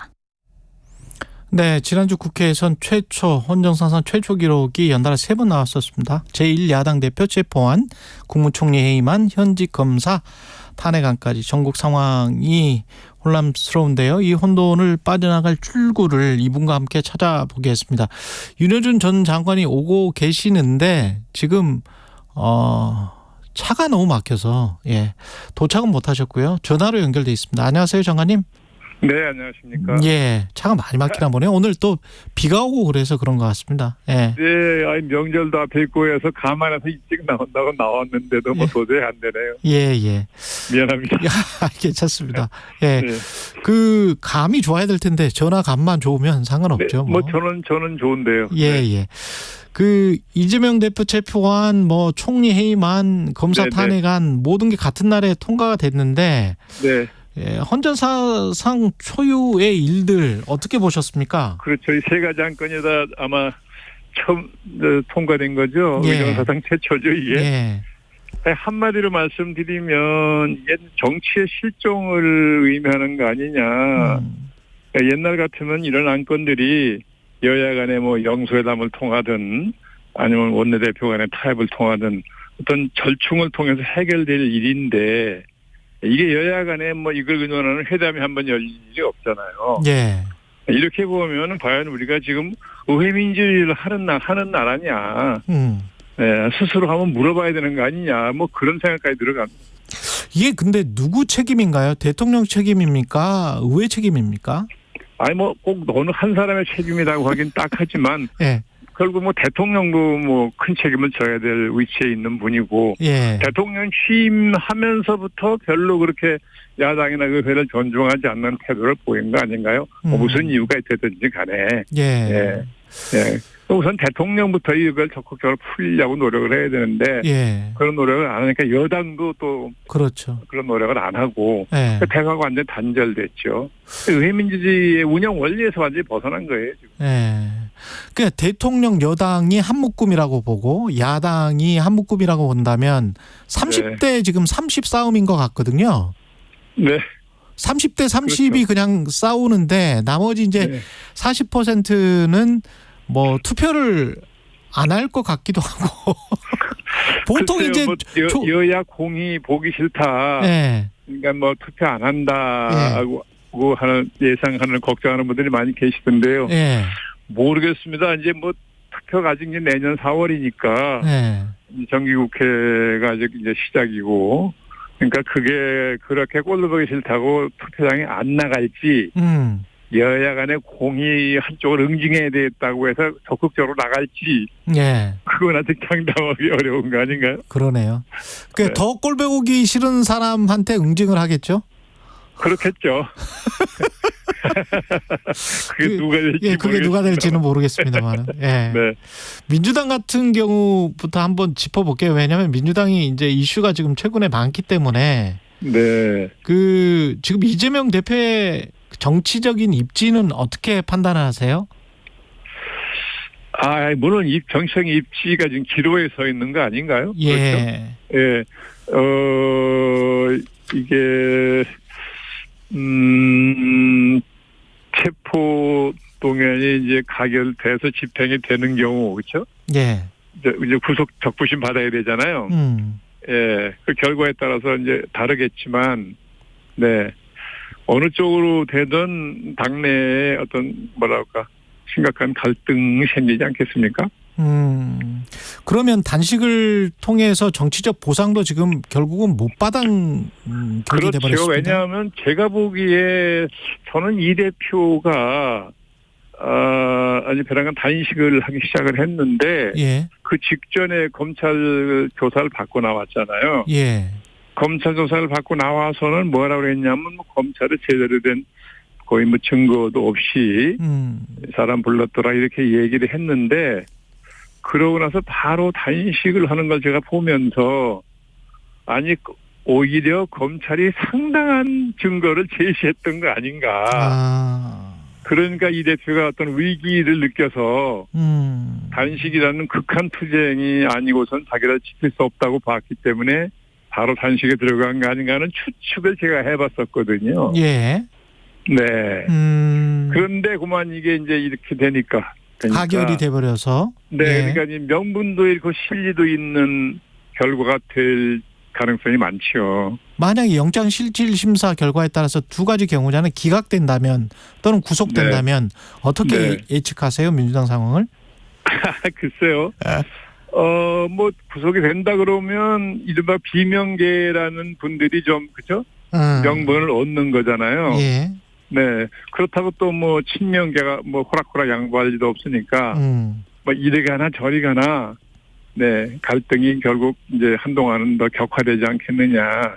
뭐 저 구속이 뭘 면하게 되면 예. 뭐 친명계가 완전히 헤게모니를 이제 완전히 장악하는 계기가 되지 않을까요? 아 그렇게 되면 친명계가 완전히 헤게모니를 장악하고 검찰의 수사가 좀 무리했다 이런 비판들도 그렇죠. 나오게 그러면, 되겠습니다. 그러면 이제 검찰도 입장이 어려워질 거고. 예. 네. 그러면 국민의힘이랄지 대통령실도 난처하게 될 거고. 그렇게 되죠. 네. 예. 그런데 만약에 이제 구속이 된다면 분당까지 그 이야기를 하는 분들이 있던데 국민의힘 쪽에서는. 글쎄 뭐 이론적으로 말하면 뭐 분당이 불가능한 건 아닐지 몰라도. 예. 우리나라에서 정당이 분당되는 건 참 쉽지 않죠. 아 그렇군요. 네. 예. 그러니까 이제 공천 과정을 지켜봐야 하는데 지금은 이제 공천이 앞에 있는데 예, 비명계가 어차피 친명계가 공천을 절대 안 줄 거라고 생각하면 딴 게는 모색하겠죠. 앉아 죽을 수는 없을 테니까 속된 말로. 네. 그러면 그 안에서 모색을 하면서 어떤 비대위 체제 또는 뭐 이재명 체제? 그런데 뭐 비대위로 가든 뭘로 가든 뭐 이재명 대표가 장악력을 놓으려 그러겠어요. 장악력이 약해지진 않을 거라고 보는데요. 장악력이 약해지지는 않을 것이다. 네. 그렇게 되면 글쎄요 뭐 그 공천에서 이 비명계라는 분들이 공천에서 생존이 어렵겠다고 판단하면 다른 길을 모색을 하는 그런 상황을 몰리겠죠. 근데 그 비명계 의원들이 뭐 단합을 해서 당원들을 설득을 하고 그쪽으로부터 지지를 많이 얻어낼 수 있는 구조인가요? 지금으로 봐서는 그게 쉬워 보이지는 않죠. 그렇게는 안 되죠. 네, 지금 봐서는 그건 어려워 보이죠. 예, 그러면 그 당원 100만 명이 이재명 대표 지지로 똘똘 뭉쳐 있는 상황인가요? 어떻게 판단하십니까? 글쎄 저는 그것까지는 잘 모르겠는데요. 예. 뭐 전부 그런 건 아니겠지만 전면에 나서서 극렬하게 그 주장하고 투쟁하는 사람들은 다 지금 뭐 거의 이른바 소위 개딸이라고 부르는 분들을 비롯해서 지금 당의 헤게모니를 지금 뭐 친명계가 장악하고 있는 상황 아닌가요? 예. 네. 그러면 이게 어떤 민주당은 위기나 갈등이 계속 가는 겁니까? 아니면은 총선을 앞두고 또는 봉합이 되거나 아니면 위기를 기회로 삼을 수 있는 뭔가가 나타나는 겁니까? 그건 뭐 적부심 봐야죠. 적부심 봐야 된다. 네. 예. 모든 가능성이 다 열려 있는. 모든 가능성이 열려 있기 때문에. 네. 굉장히 신중해 하십니다. 이 상황에서. 아니, 왜냐면 뭐 이게 섣불리 예단하기가 어려우니까요. 예. 그리고 전 요즘에 뭐 각 정당 내부 사정을 깊이 살피는 입장이 아니라서. 그렇죠. 네. 제 예. 판단에도 한계가 있을 거거든요. 예. 알겠습니다. 적부심을 좀 봐야 된다. 그러면 지금 뭐 비대위를 띄운다면 누가 가장 적합하냐 뭐 이런 말은 어떻게 보면 사치겠네요. 큰 의미가 없는 거 아닌가? 큰 의미가 없네요. 네. 그때 가서 또 민심이 또 어떻게 변할지도 모르고. 그러면. 예. 네. 그 국민의힘은 그 민주당의 이런 상황을 어떻게 지켜보고 있을까요? 글쎄요. 반드시 이게 긍정적인 효과를 줄 거라고 기대하기도 어려울 거예요. 만약에 이재명 대표가 만약에 구속이 된다. 예. 예, 그렇게 되면 이게 총선에 유리하겠냐. 국민의힘에게. 하겠죠. 그죠? 예. 예. 오히려 이재명 대표가 그냥 어떤 형태로든지 당 대표의 위치를 지키던 영향을 행사하던 그게 그래야 어떤 의미에서는 지금 여당이 선거 처리가 더 편할 수도 있는 거잖아요. 예. 네? 그렇죠. 그렇잖아요. 예. 네. 그런 이야기가 계속 있었죠, 사실. 구체적인 타겟이 정해지고 예. 그 타겟이 공격할 수 있는 요소가 많으면 여당으로서는 그게 선거 처리에도 좋다고 판단할 수 있는 거잖아요. 지금 상황은 좀 곤혹스러울 거요. 곤혹스럽다. 근데 그 전에 상황 보면은 조정훈 시대전환 대표도 영입하고 뭔가 외연을 확장한다라고 선언을 했잖아요. 글쎄 당연히 뭐 이제 외연을 확장해야 되는데 예. 지금 윤 대통령과 그 국민의힘이란 정당이 낮은 지지도를 봐가지고는 좋은 인재를 영입하기가 쉽지 않을 거예요. 누가 들어가려고 그러겠어요? 그 들어가려고 하는 사람들은 그러면 대통령 측근이나 검사 출신이나 이런 사람들 뿐일까요? 그렇지만은 않겠죠. 예. 정치 지망생이 많으니까요. 예. 네, 그런 건 아니지만 정말 당이 필요로 하는 한국 정치의 미래에서 정말 도움이 될 만한 그런 인재들을 영입해야 되는 것인데 예. 그게 쉽지 않을 거라는 거죠. 저도 전에 공천 작업을 해봤지만 예. 그런 분들일수록 원래 현실 정치 참여 안 하려고 그런 성향이 있으시고. 그렇죠. 예. 예. 근데 더군다나 지금은 대통령 지지도도 낮고 예. 여당 지지도도 낮으니까 거기 들어가는 것을 명예스럽게 생각 안 할 가능성이 많잖아요. 지금 현재 상황에서 국민의힘에 필요한 인재는 어떤 사람입니까? 어떤 사람이어야 됩니까? 지금 현재 필요한 사람은 저보다도 윤 대통령이나 김기현 대표한테 물어보셔야지. 그래요? 예. 네. 그 뭔가 그래도 대통령이나 어차피 왜냐하면 선거 때마다 제가 이 정치쇼 하다 보니까 최강시사 하다 보니까 그 선거 때 한 3개월 정도 남겨놓고는 그 전까지 했던 말 다 지워버리고 전부 중도 외연 확장 이야기를 하더라고요. 그때 딱 대선은. 근데 중도 외연 확장이 내내 딴 길을 가다가 선거 임박해서 뭐 중도를 중시하는 태도를 보인다고 그래서 중도들이 그걸 신뢰할까요? 그러니까. 저도 중도적인 성향을 스스로 분류하는 사람이지만 저부터도 그렇게 할 것 같지 않은데요? 그러면 지금 강서구청장 보궐선거에 김태우를 공천하고 나온 거 이런 것들은 중도 성향인 윤여준 전 장관께서는 어떻게 보십니까? 그쪽 사정은 자세히는 모릅니다만 어쨌거나 사퇴했다가 대통령이 사면 복권한 것도 국민 눈에 볼 적에는 썩 합리적이라고 보이지 않는 건데 이게 선거 다시 내보내려고 사면 복권한 것처럼 됐잖아요. 그거는 정치 도의상 저는 바람직스럽지 않은 일이라고 저는 생각을 했습니다. 지금 뭐 여야가 모두 총력전 펼치고 있습니다. 국민의힘은 안철수 나경원 전 의원까지 합류를 했는데 누구요? 안철수 나경원 전 의원까지 합류를 했어요. 강서구청장 선거에.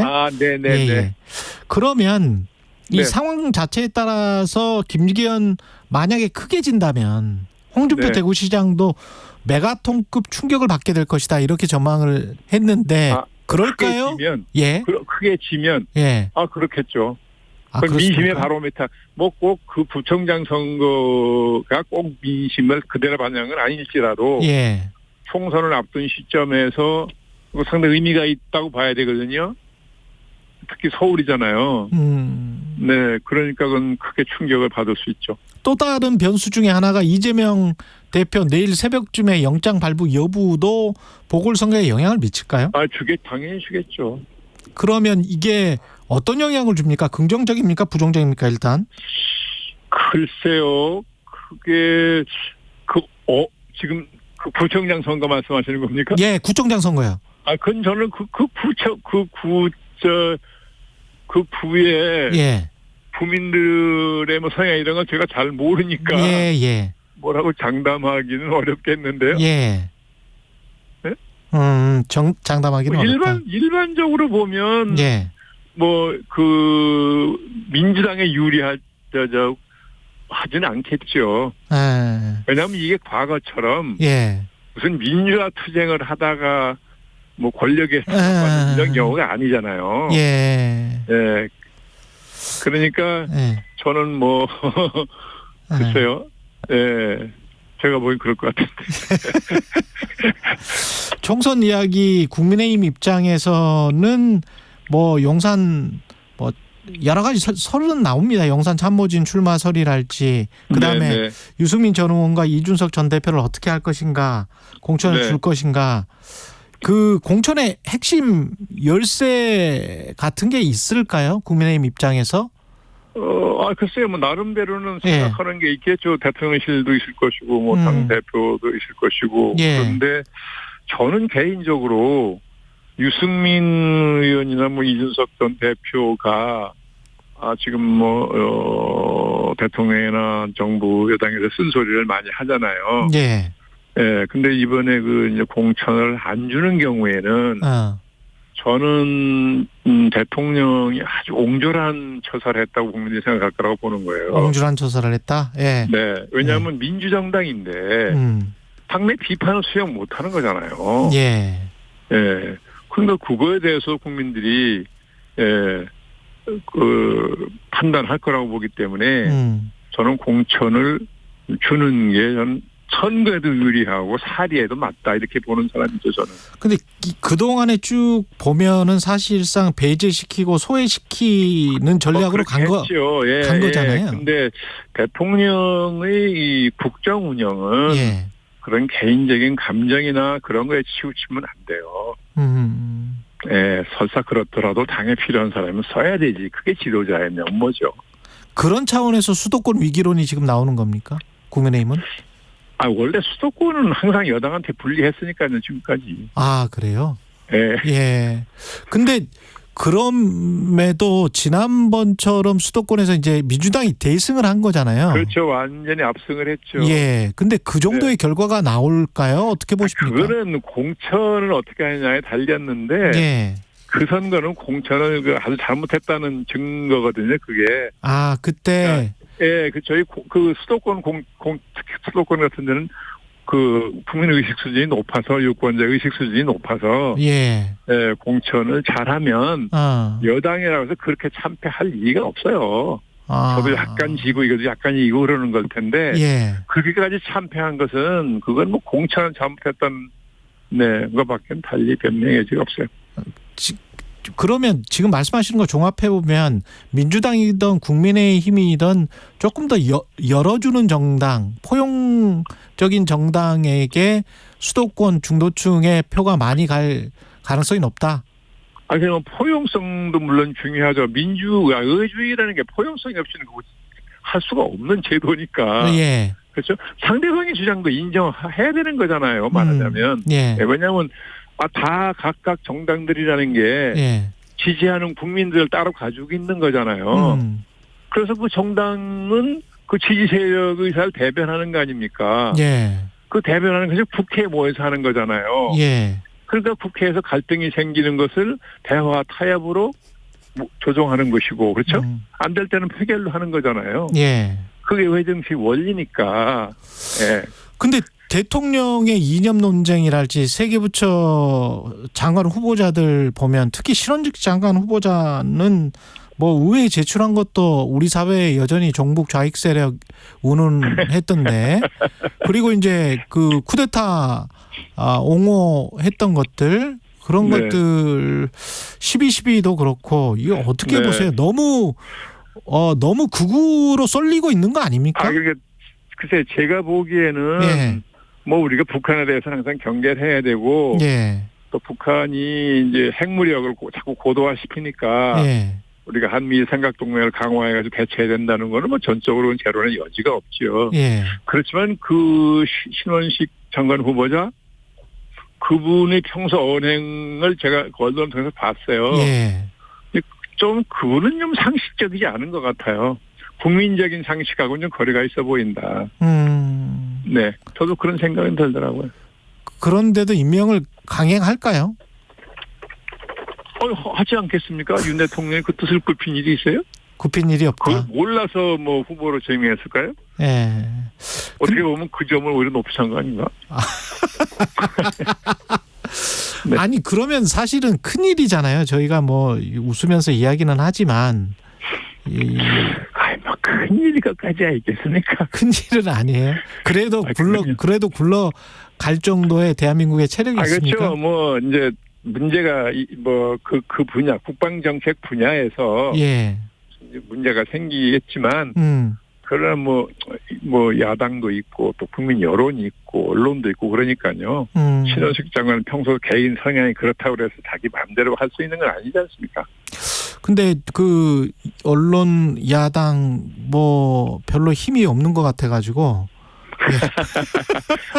제도적으로 주어진 힘은 있잖아요. 예. 네. 그 여가부 장관 후보자 김행도 그렇고 문체부 장관 김행 장관도 이제 그 2013년에 청와대 대변인이었으니까 박근혜 정부 인사라고 볼 수 있고요. 문체부 장관 후보자는 예, 이명박 장관이었잖아요. 이명박 때 장관이었잖아요. 네, 그렇죠. 이명박 대통령 때 문체부 장관 했죠. 근데 왜 이렇게 MB 정부 때랄지 과거 인사를 돌려막기 같은 형태로 많이 쓰는 걸까요?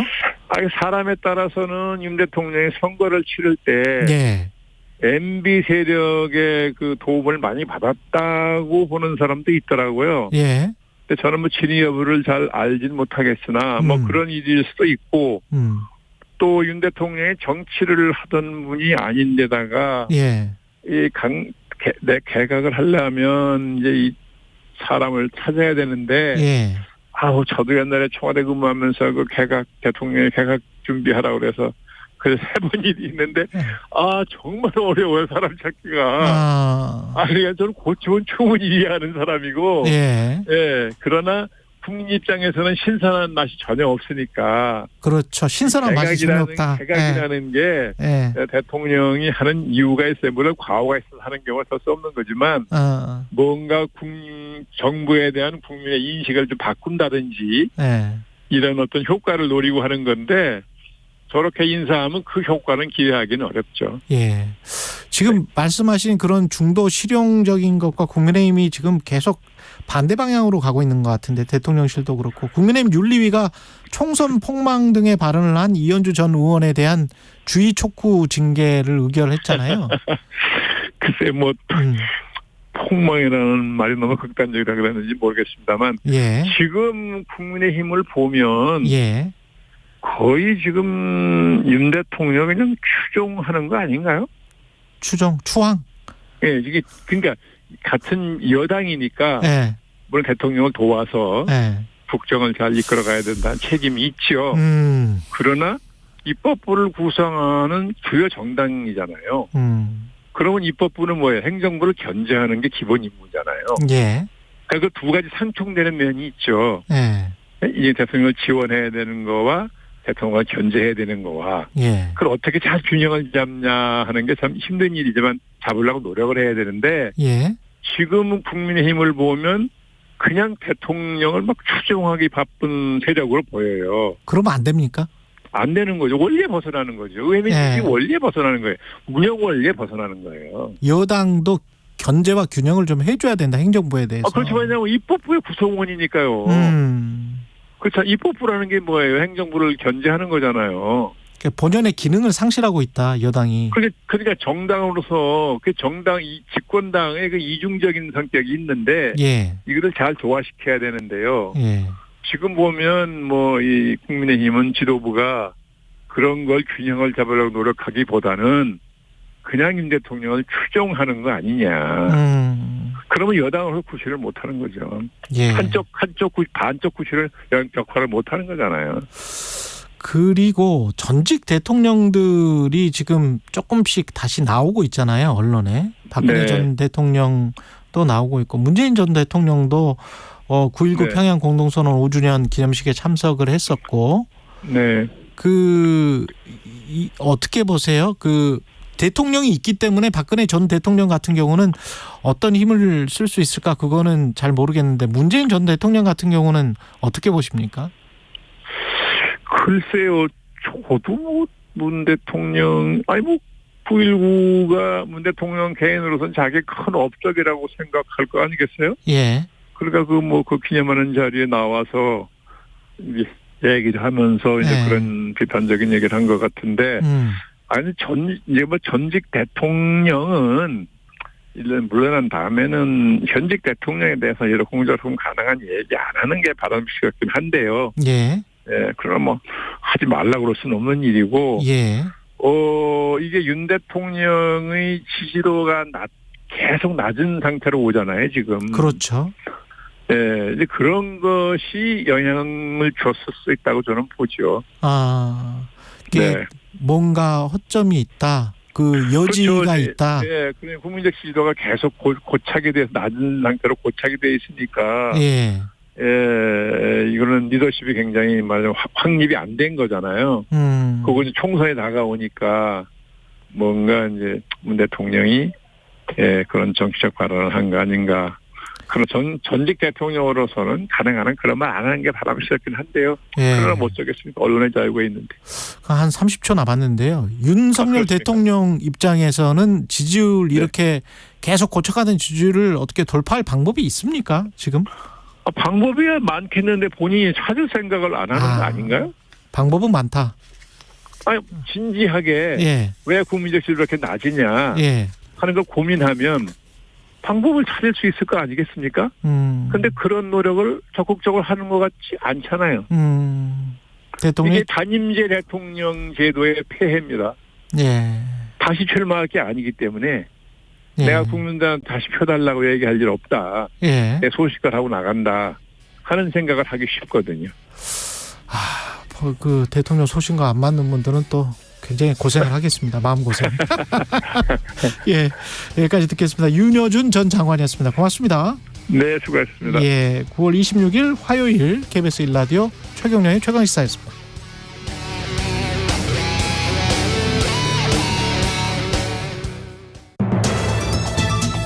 일상생활에서 유용한 가스. 하지만 가스를 안전하게 이용하지 않으면 큰 사고를 부를 수 있습니다. 2, 3일에 한 번 가스 연결 부위에 비누